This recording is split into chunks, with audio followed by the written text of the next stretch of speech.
Good evening and thank you for watching NTV. My name is Ben Mwine. Now, the 2016 elections are just around the corner, and as we come close to that, there are some things that are very pertinent, especially regarding to the people who get involved in leadership in Uganda politically. And today in particular, we talk about women and the role they have to play and enhancing the role of political leadership for women in Uganda. Joining me for a very lively discussion on this matter and other things this evening, two very special people. I'll bring them into the show right now.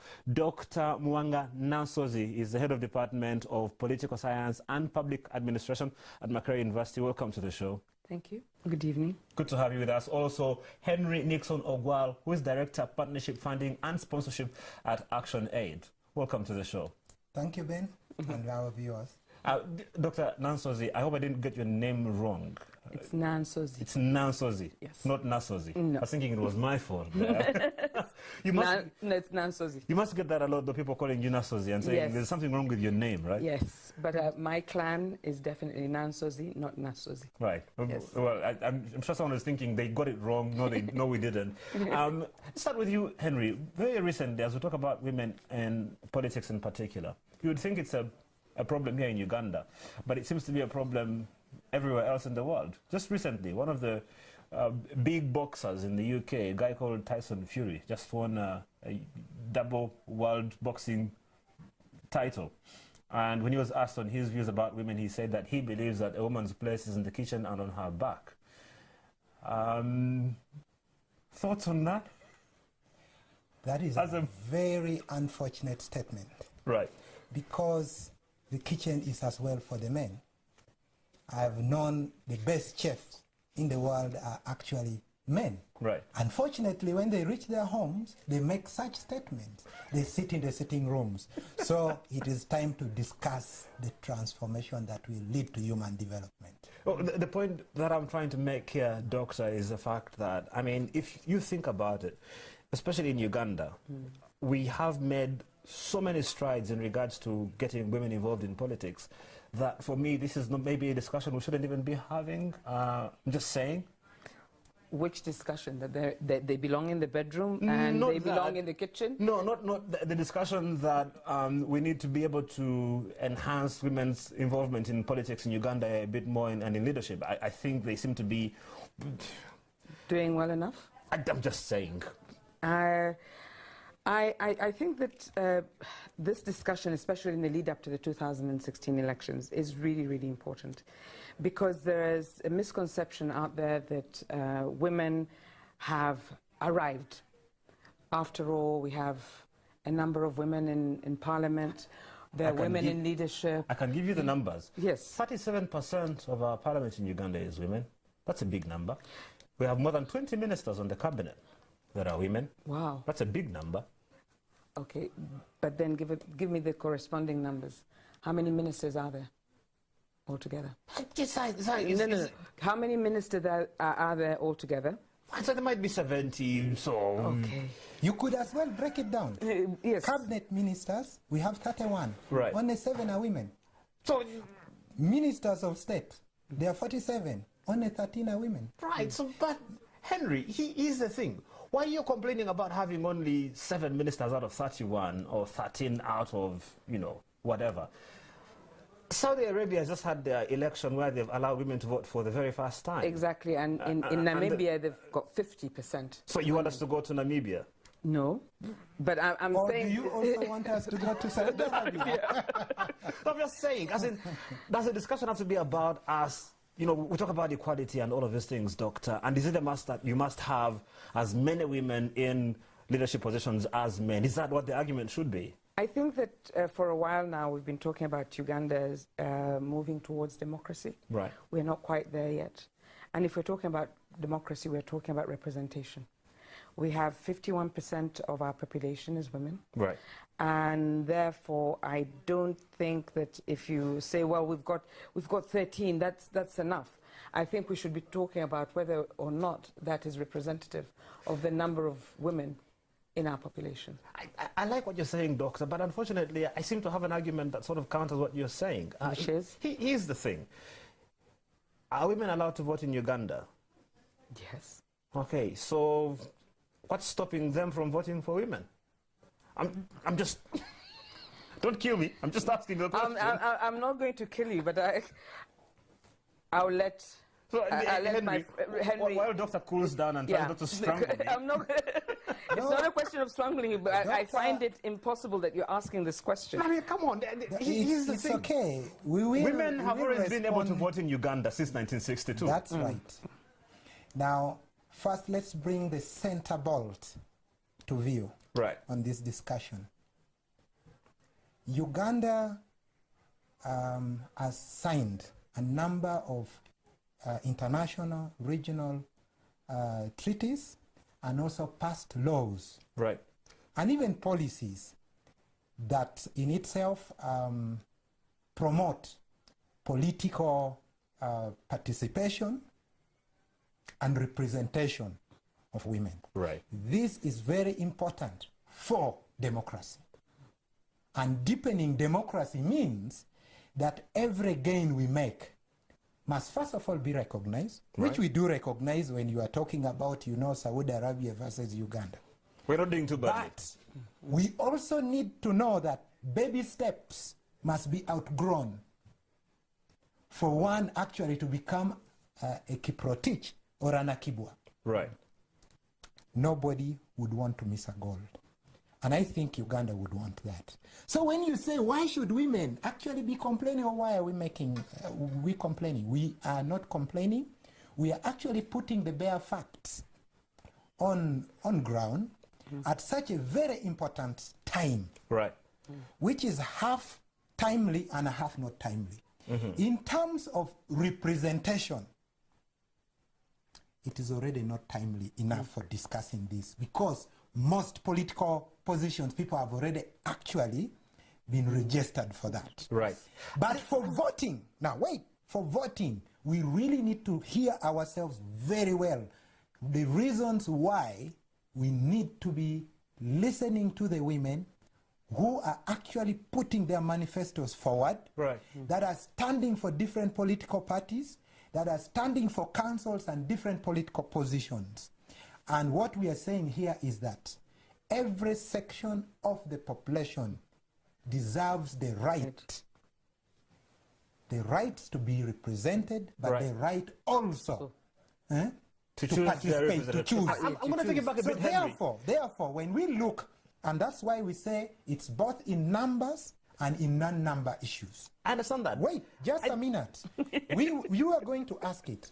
We are saying that when you look at in terms of representation, women are over 51% of our population. Right.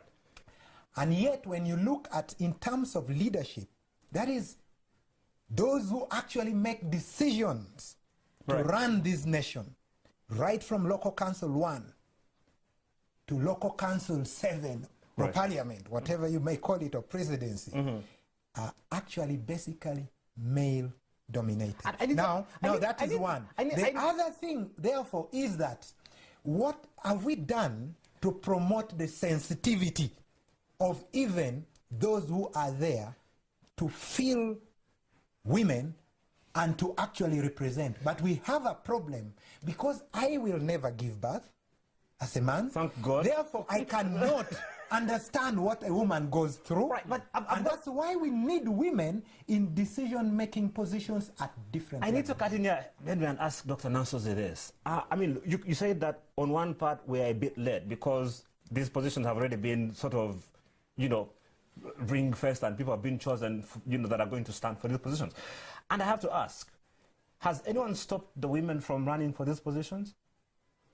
Don't we actually have a lot of women that are running for political office in Uganda?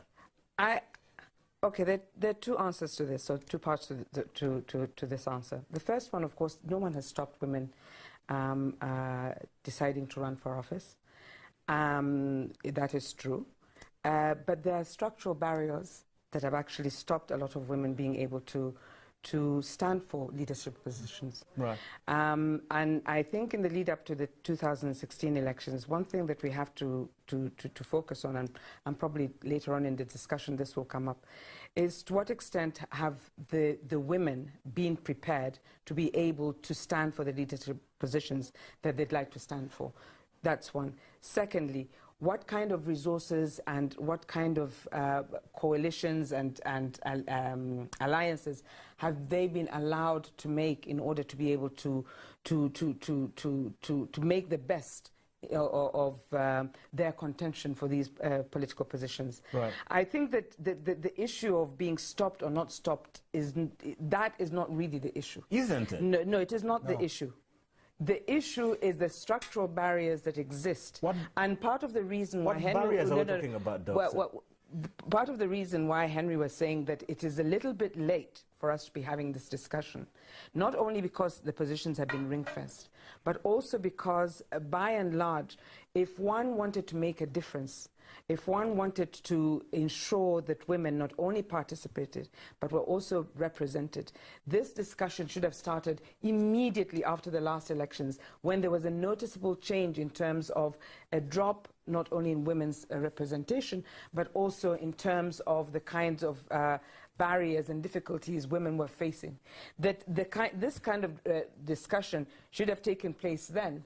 Then it would have been much easier to try and strategically think of how to promote women's participation for leadership positions within the next coming elections. Let me point you to a statistic you just pointed out. You said 51% of our population is women.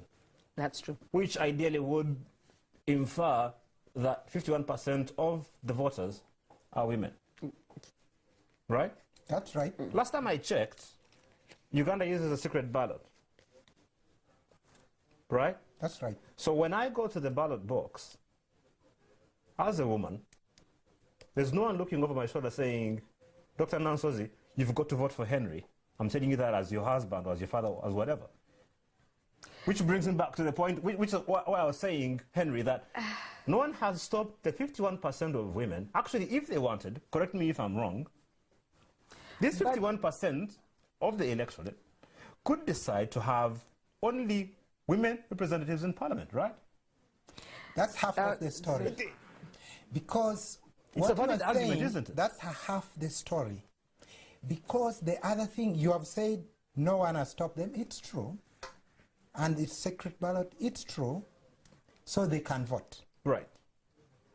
But whom are they voting for? We also would want to hear you say that 51% or so of women made themselves available for the competitive positions that exist for constituencies. Now, wait a minute. Who has stopped them? No, wait a minute. Because we have not had the enabling environment. And this is where the discussion is. For women to actually be ready and also effectively participate as candidates. Right. It is not enough for democracy to make women voters. It is inadequate. It is therefore sufficient to say we have democracy that recognizes the rights of women not only to vote, Does it but also because our constitution says in terms of representation and participation in elective politics. Are you saying we don't have that, Henry? We do have it. So that's why we are saying in terms of policies, right, things are there. But what are the practices? Listen, we have stated it in our constitution that government will do everything to make it not only people to register as voters, right, but also those who qualify to be made ready. Readiness, I can tell you one. Do you know there's some money that is given for those who have successfully registered and been nominated as presidential candidates? Now, wait. There could be a provision that could be made to actually support, women who are making them. Yes, come on, Henry. Listen, it's an issue of resources. Are you saying that it's an issue of connections? What that does, Henry, is this: you end up having women being given an unfair advantage over the men. So you want the women to be given resources that the men don't have? Isn't that tilting it? Look, let's look at it from where I am standing. Right, you already have women having the privilege of having women MPs for the district. Yes. There are no men MPs for the district. Yes. And yet, women, on top of being able to have a woman MP for the district, can actually run for any other competitive position. Yes. I mean, seriously, but do you know the statistics? What more do you want? Out of 129 MPs that we have in Parliament, 112 are on affirmative entry. That means, no, just wait, that means had it not been for that affirmative policy, there would have been we would have only had 17 women in Parliament. Well, and therefore the argument that has been going on that let's actually now, the level we have reached, we can do away with affirmative action, you would actually end up with only 17 women in Parliament because of the structural issues that Dr. raised you're talking about a while in particular, ago. for anyone who doesn't know, by the way, is reference to, of course, the fact that women were given 1.5 extra points, coming out of high school, which some people might have seen it as a bit unfair because you almost had the same conditions at the time. But that's another story for another day. Let's not go there. Let's not go there. But in terms of, you talked a little bit about representation. Yes. And you're saying that the big issue is that you want women to be better represented, right? Their issues to be articulated, right? So what's the woman MP's job supposed to be when they come to Parliament? I thought that's what we're bringing them for. That's why you have every district being given a position for woman MP to come and run and represent the views of the women. There's a way in which women, and I find this conversation a little bit uncomfortable, have been homogenized, that we are all the same, that we all want the same thing. And therefore, it means that it masks the different agendas that different women have, the different interests that women would like represented, the different interests they'd like to articulate it. So saying that after all every district has a woman, a representative, does not necessarily mean that all the women's issues and challenges or that they'd like articulated can be represented by only those women at the district level. The second issue is, how do these women, in inverted commas, at the district level come into politics? We have to look within the political parties themselves, for example. And you'll find that probably most of the women who are coming in 2016 and even prior belong to one political party. Well, that's not entirely true, Doc. Well, predominantly one political party. It's because the party is predominant in politics. No, not necessarily. But does that necessarily mean that they are able to represent all the issues and interests that affect women? Shouldn't they be able to? No, and the third thing, if you let me finish, the third thing is this assumption that somehow this particular one individual is going to be able to articulate the issues for every single woman within that district. Well, and that because for the most part, and we'll probably come to this conversation later, is that for the most part, political parties no longer embody an ideology that is all-encompassing, that one can identify with, and therefore the one representative would basically be following a broader agenda, political agenda. Now, let's take a very quick break, and we'll come back and pick up on this discussion that Dr. Nansozi is talking about in terms of, I I can see you really trying really hard not to reach out and, No, I'm not. and kick me under the table. But when we come back, we talk a little bit more about enhancing political leadership for women in Uganda.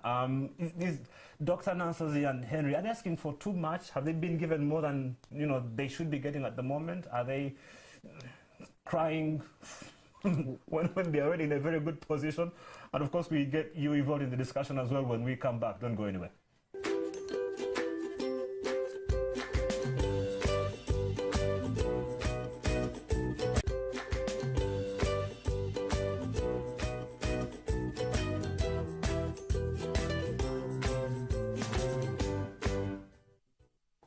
Welcome back. You're watching NTV. My name is Ben Mwine. I'm joined by Dr. Mwanga Nansozi, who is the head of Department Political Science and Public Administration at Makerere University. Also joining me this evening is Henry Ogwal, who is Director of Partnership and Funding and Sponsorship at Action Aid. We're talking about enhancing political leadership for women in Uganda, especially as we get closer to the elections in just about a month and a half or so. Just went for the break, Dr. Nansozi. We're talking about representation for women, and you had a bit of a problem with the number of MPs, and we're talking about Parliament for now, but it's a much bigger picture, of course. Parliament is easy for everyone to identify with because it's something that's close to everyone to see. And you're saying that the number of MPs that you have for women are not able to represent all the issues that women have to raise. Isn't that a problem with the people that they are sending to represent them in Parliament? I mean, if you do have women MPs in Parliament and there are issues that affect women, shouldn't those MPs in Parliament be able to raise the issues that affect the women? Maybe we should put the question another way. To what extent are the women who are being sent, as you put it, to represent women, and right. I don't think they are being sent to represent women. Are they not? They're not necessarily being sent to represent women's issues. They're being sent as women MPs for a particular party. There's a difference. There's a difference. And because they're being sent to Parliament to represent a particular party, it means that they don't necessarily, they have to identify with that particular party. Right. Yes. And it does not necessarily mean that they're able to differentiate or to articulate all the different issues that may be raised, that may be important to women. Women, for example, the women were able to come up with, there's a manifesto. I think you're aware of it, Women's Manifesto. And to a certain extent, I was trying to compare the Women's Manifesto with the different manifestos out there of the different political parties. And interestingly enough, where they have categorized the issues they think are important to women, they come quite way down the line in the different manifestos. So in my view, the women who are going to Parliament are going there on a party ticket, right. And therefore they are more or less bound by the party to toe the party line and articulate the issues as they see them and as they relate to their political party, as opposed to identifying and raising women's issues. Fair point, but Henry, shouldn't those women then be able to influence their party to take a stand that favours the issues that women want to have raised? Well, wow. I'm just asking. In terms of theory, yes. In terms of practical, that it is not really true. These are the points. Building from what Dr. Nansozi has just really stated, is that a growing practice in Uganda, especially with the dominant political party, is that they make the representation of issues on the floor of Parliament based on caucusing. Right. And that in itself immediately kills the uniquenesses of the women issues that those women from those parties could have stood for. That's number one. Secondly, the power in Parliament is not only in the articulation by an individual member, maybe through the different committees, but through the voting. Once an issue has been put to vote, even if you added up all the women, and this is a very important issue for the perseverance of the family. You know, women think more holistically about peace peaceful coexistence, there are certain very important values in women. Right. Women would lose. Now, in terms of, just 1 minute, in terms of before you go further than that, Henry, here's the thing. Yes. You're saying that, but the thing is, when you go to Parliament to raise an issue that needs to be voted on, it is your prerogative to convince the House that this is something that you need to vote on. And so it's their responsibility as women to say to their partners, who are the men, saying, hey, look, here's something that we need your support on. It's the whole point of lobbying, isn't it? What you're saying is there are rules in form, yeah, how you could do this, and there are also rules in use. What actually takes place? The lobbying you're talking about, the caucusing that he's talking about, you are forgetting the power dynamics that are involved, and you're talking as if you're in another country. It's as if you do not live in the Uganda I live in, whereby to be able to present your issue even on the floor of Parliament and to be able to convince other members of Parliament to go along with it, especially if it does not play into any vested interests or it does not have any kind of political expediency, it's not likely to get fair play. Here's the thing, Dr. Nansazi. You've got a Speaker of Parliament who is a woman. You've got a Secretary General of this so-called party that's a woman. The Chief Whip is a woman. And you're telling me that between all of these women, they don't have the ability to be able to come up and say, hey, these are the things that affect us. Can we get them sorted? Doesn't that reflect on their capacity and ability as leaders, opposed to the fact that... I think beyond the question you are asking, let's ask from the results. Let's not talk about these processes, laws and what. Let's talk about the results from what you seem to be in love with. Now, wait. Now, why is it therefore that very good system, we have produced a stagnated maternal health indicators? For instance, 18 to 20 women are still dying every day giving birth in Uganda. It was worth making progress on that. Because, you see, we are talking about leadership. Women in leadership and all leadership is about making decisions on how to run the country, which includes allocation of resources to sort out critical problems. And when women, mothers die giving birth, we have forgotten that statistics is even low. Once a mother is dying giving birth, and we are counting 20, those are 40 Ugandans dead because they are carrying a baby. Okay. And if they are carrying twins, more. Now, we are therefore saying we are going to measure this by results. Add numbers by bringing in twins. Every part. Look, why has that system failed to sort a woman-related problem in this country that are still maintain the face of a woman as the face of poverty? I would put it to you that it hasn't failed. We still have 80% of the smallholder farmers in these countries. They are actually women, and they are the ones feeding the nation. And we actually put only less than 4% of our national, budget to support agriculture, and most of that does not even support the smallholder farmer. Now, these are women-related issues that I am telling you, when it comes to vote, which is issue of power, it doesn't pass.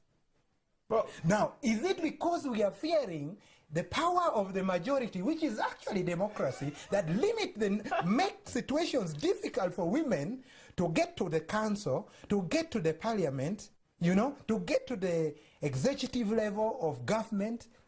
All these have been having a downward trend in the last 10 years. I would put it to you again, Henry, that there hasn't been anyone fearing, because the women have had the right and the ability and the capability to vote. They haven't done that at the moment. Actually, before we came on air, Dr. Nancy was sharing a very interesting statistic about a survey that was done recently. And when we come back from the break, she will get to share that with us and sort of brings the point home about maybe why we're having this challenge, and of course, also importantly, what do we need to do about it? And of course, you get to get involved in the discussion as well when we come back in just a moment.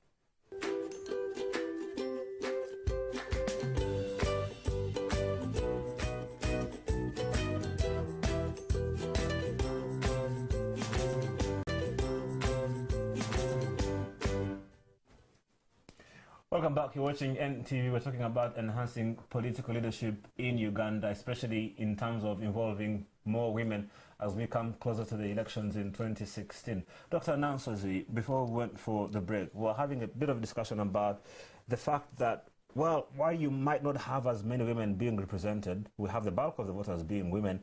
And interestingly, it's these women that actually vote for men and not women. That's true. It's not really that much of a paradox, and it's not rocket science. I mean, okay, the survey I was talking about before, when we were having the discussion, was done by New Vision, research team, and basically we were asking men and women whether Uganda was ready for a female president. Whereby I think 73% of the men, or slightly higher, said no, Uganda is not ready for a woman president. As you would expect. And interestingly enough, almost the same, in equal numbers, women also said that Uganda was not ready for a female president. So the women also know. I'm just saying, Doctor. No, but the interesting thing is that that was a survey. I mean, no shockers there in terms of the fact that we're still living in a society whereby the ultimate leadership is considered to be, a preserve for men. So that is not shocking. What I found interesting about the survey is that they actually were able to break it down, and they said, okay, if there was somebody you would consider potentially ready to be a president, who would it be? Right. And I think overwhelmingly it was Kadaga, Rebecca Kadaga, and the question was why. And I think as we move towards the 2016 elections, the response was really illustrative, because those who responded that she would probably be a prime candidate was because she was not corrupt, right? That she was determined, that she represented everything that was correct and right in terms of policies, and that she was a clear thinker. So it's not that men and women are not aware of what they need in terms of leadership. The issue or the stumbling block remains whether or not Uganda is currently ready for a women president. But they are clear about what the qualities are, or qualities needed in leadership. And I understand that very much, Doctor. But look, Henry, from what Dr. Nansozi is saying, when 70% of the women, almost 70% of the women say, look, we're not ready for a female president, you were talking about democracy. How much more democratic than that can you get? The women themselves are saying, look, maybe not quite there yet. Maybe they know this is something that... You see, I would go beyond the question and say, why is it that they think that way? And I think it's more important. And probably even the next question would rather be to be more transformative, to have more political leadership by women. What should we do differently? Because what I still see in there, it is also the same that you would get if you ask many people that... do you think that we can have any better leader than President Museveni as a president? Because they have seen him for long, they have even forgotten that there are many Ugandans. Many would, in a reflect action, put it as no. Right. So I think it is until you have had somebody come as a woman and lead this country successfully, even people may continue to say no, which therefore means in a transformative thinking, we need to be building leaders. Why is it that the Right Honorable Rebecca Kadaga was stated? It is because people have seen her in leadership. Yeah. It is, they have seen, she has revealed her acumen Right. in making decisions and such. And until we really have women in critical decision-making positions. But you do. No. But you do. No. We have few. And because we have few, We don't have a critical mass. we don't have a critical mass. If I went to your village, and because you don't come from Kamuli, where the Right Honorable comes from, they don't know her. So when they are asked, they will probably also still say no. So therefore, having experienced women leaders like me, I would, just one more minute, like me, I was brought up by a woman. That's why I totally believe... Haven't we all? No, not all. Me, I was brought up by a woman as a mother and father of the family. As a single mother? Yes, you would call a single mother, you don't want to hear father. But I think I would say as she was my father as well. Right. In terms of the roles, because when you ask who buys food, many children, even when the mother picks money and buys, they will say, my father bought the food. No, for me, it has made me really believe that the leadership that women provide is so holistic. And no one is questioning that. And unless we actually begin to develop women from very early age to have the courage to be available for that leadership. And are we not doing that? Otherwise, they have the potential. Before I come to you, Doctor, let me point out a couple of institutions for you at the moment in Uganda. You tell me if they are being run by a man or a woman. Uganda Revenue Authority, Uganda National Roads Authority, Kampala City Council Authority.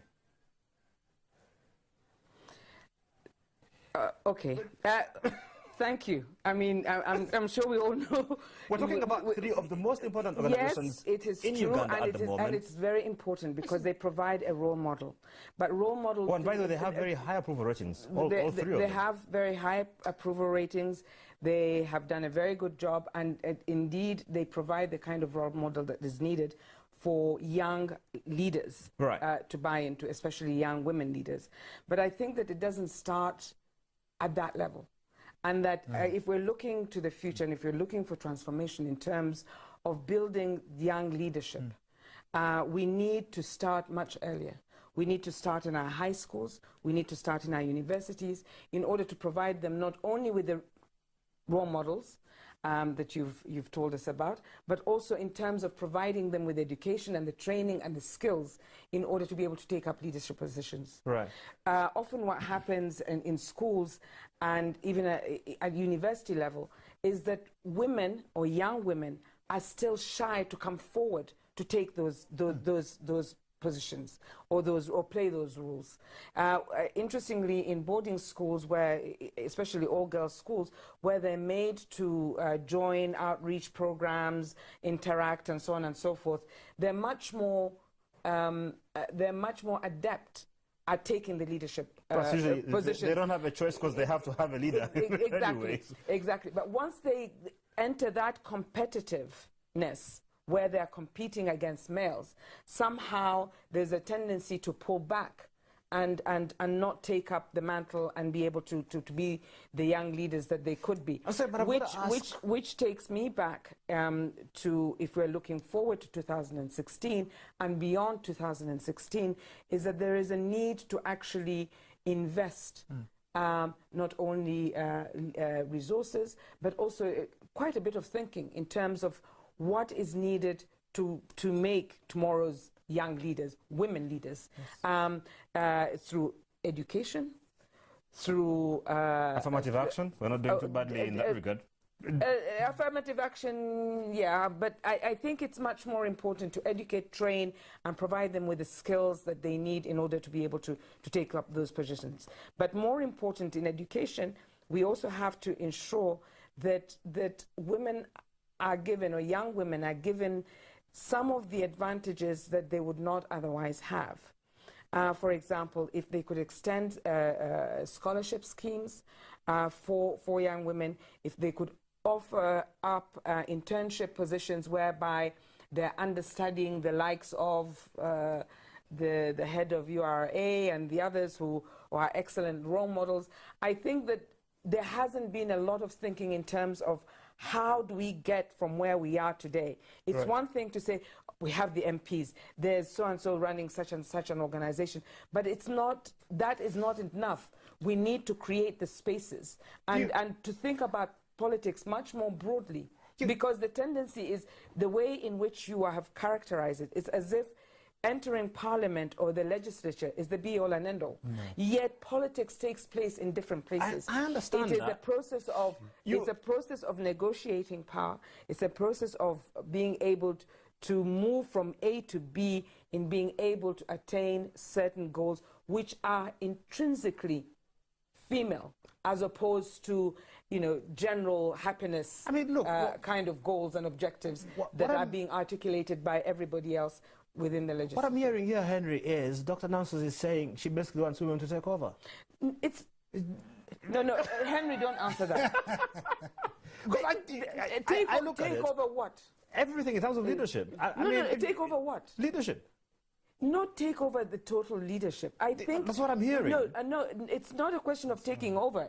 The question is being correctly and properly represented, not only in numerical terms, because for you, you think, oh, well, the numbers are there. It's not only in terms of numerical terms, but also in terms of qualitative terms.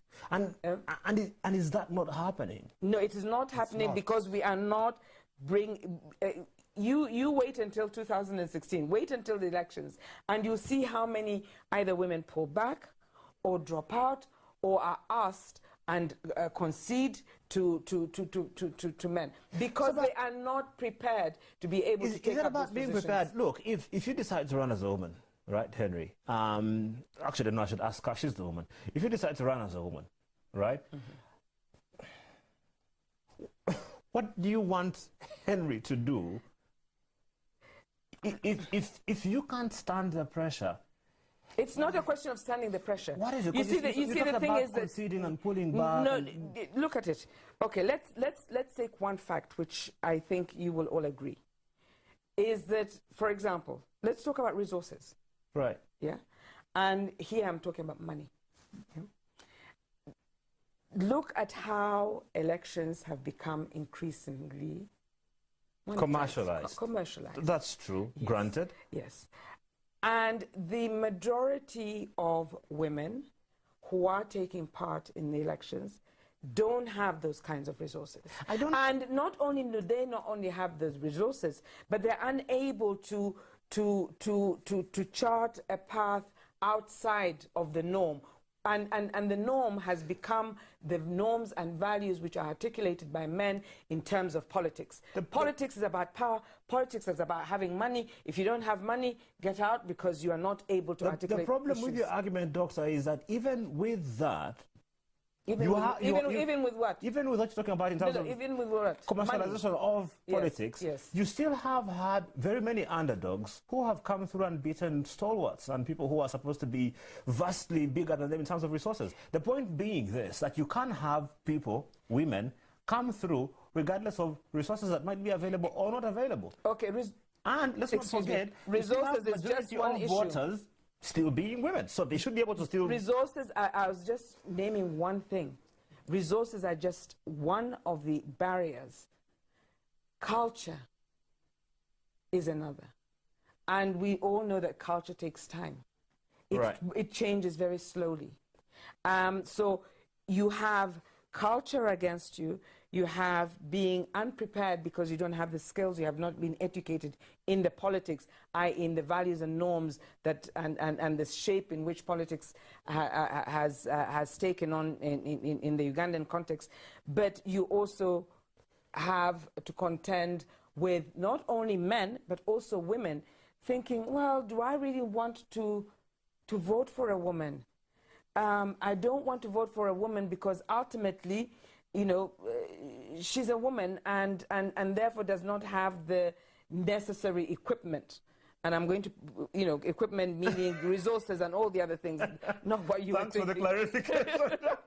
But to be able to be able to take, you know, to be able to take my issues to the next step. But here's the thing, Henry, if the women don't have that much confidence in their own women, really, what are we supposed to do? How do you build confidence? Don't answer that, Henry. How do you build how do you build confidence, Henry?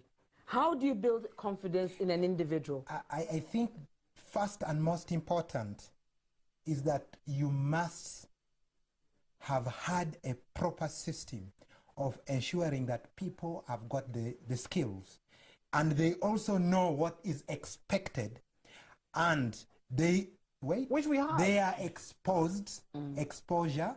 Most of our women, and by the way, why we could easily continue to have these misconceptions is that we always think about women in politics from MP and above. Yes. Right. Go down yes. and begin to think about councillors. Council 3, Council 2, Council 5, and begin to look at Council 1. How many women LC chairman 1 are there in this country? Well, they can't, because that's actually illegal. If I remember, I think it starts at LC3 and upwards now. Now, okay. Now, if you went to that, you still will get statistics. Anyway, what we are there for saying, I still will say that if I were to answer how, the strong one that we as ActionAid and other civil society has been involved in is functional skills development. Right. Functional adult literacy and such. Those adults who have gone through that, we are already saying therefore illiteracy is a very big barrier for women. And the statistics is very high for women than men. Which we are doing something about.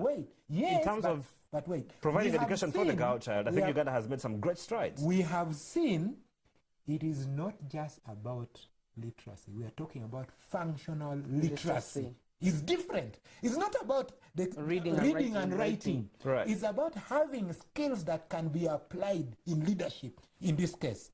So we have seen that such people who go through those functional programs, they have actually immediately, women take on even faster than men in this program. They have become local council 2 and 3.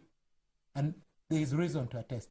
But most of them would not qualify because to now come to what? To national. And their vibrancy in terms of representation of their issues, right, because of such skills, is very high. So I think that we need to adopt that kind of holistic way of building a leader to our secondary and university, level to women. Men, through their socialization, easily get this kind of functional skills, even outside school. And this is a very big difference that you should know. Right. And that's why the misnomer now comes that women are in the kitchen. Actually, in the kitchen, those skills are not being shared. But in some of the spaces where men always find themselves, those skills are being shared. Right. How would you explain, for example, and this is interesting to me. I started teaching at Makerere in 1984. And in 1984, I had very few girls in my one of my classes. Right. And never to be heard. And yet, they had the highest marks in terms of their essays and so on and so forth. Today, Makerere University has been transformed through various affirmative action and all sorts of other reforms that have taken place at the university. Right. And the number of girls is much higher than men, their male counterparts. But still, to get a young lady to stand up and speak is pretty difficult. Right. Which suggests to me that, yes, there's been some improvement in terms of them being able to stand up and having the confidence and so on, which, these are some of the skills that are needed in leadership positions. But generally, they remain coward. I used to tease them and say, look, even if you speak, if these young men want to marry you, they'll still marry you. You know, don't worry. It's not, you know, they won't think that you're loud and therefore not worthy of being married. Right. And they would, you know, they would laugh, but they would still keep quiet. So the issue of how do we move from where we are today to where we need to be in terms of nurturing leaders and women leaders. Right. I think we have to think in terms of education, training, skilling, and so on and so forth. Makes a lot of sense. As we wrap up very briefly, Henry, starting with you. 2016 is just around the corner. Elections are coming our way. You said we were too late in terms of getting, you know, women involved in running for the positions. What do you want to see happening, in particular, in regards to the election in 2016 to help women get a bit more actively involved? I think, first, to political parties to very carefully look at the Women Manifesto. It articulates issues that have been left out. Right. And if they did that, it would increase the sensitivity of their responsiveness to the things that affect the lives of women in this country. Secondly, I also would talk to the men and the women voters that they should listen carefully and hear out those who are articulating these issues about women, but also that they will themselves say a few of the things we are saying here that will build women leadership through, after the voting has actually taken place. Right. Because we would want to see a Uganda that is as democratic to men as they are to women. Right. Dr. Nansozi, very briefly, what do you want to see happening in 2016? 2016, Women's Manifesto. I would like to see greater exposure of women leaders. I'd like to see them more on NTV, being able to talk about the issues that they stand for. And I'd like to see the women who are representing different political parties come out and actually spell out an ideology, whether it's their political party's ideology, something that speaks to something more than personalities. Right. Because right now we are banking on individuals and individual personalities. We're not talking about issues. We're not talking about generally about issues, but we're not talking specifically about the issues that affect women. Health, education, empowerment through credit schemes and agriculture and so on. Maternal health care, maternal health care and so on and so forth. And we have somehow moved away from the real politics, which is about who gets what, when, and where. Okay.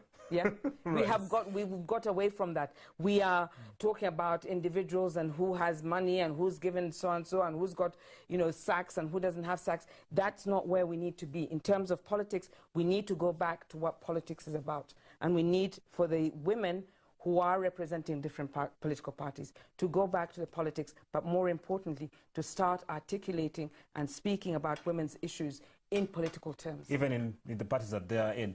Dr. Nansozi Mwanga, Head of Department, Political Science and Public Admin, Makerere University. Thanks a lot for being with us on this show. Thank you very much for having me. As well as Henry Dixon Ogwal, who is Director of Partnership Funding and Sponsorship at Action Aid. It's been an absolute pleasure having you with us this evening.